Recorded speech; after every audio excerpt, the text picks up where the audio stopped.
right, folks, we are back. It is opening weekend at Park City Mountain Resort here in Utah. It's the week before Thanksgiving.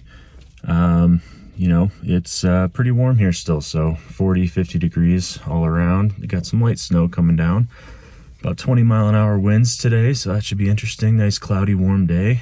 All they have open is Payday and First Time. And I think on the canyon side, they have the gondola and saddleback and moo meadows open. So as always, not a whole lot of terrain, a lot of man-made snow, some nice easy groomers. So gonna get out here, hit some quick laps, get the skis underneath us for the first time, kind of show you what the conditions are looking like. So should be a lot of nice dirt and thin snow, and we'll get a couple laps in, but it's good to be back. We'll see you on the slopes.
got done doing a couple runs down Park City side for opening day. It's about the typical conditions. There's, mostly dirt, grass poking through. There's only, Lower Homerun, was it Trail Hollow, a couple tiny ones on that, about 3 runs open. So snow wasn't the greatest. Hit a couple runs, came over here to the Canyons Village side, and it's the gondola and saddleback open, I think with coccomellon, maybe 2 or 3 other runs. So gonna hit a couple over here, see how it's going, get the feet underneath us. And it's been snowing a little bit, so the wind's been up to about 20 miles an hour.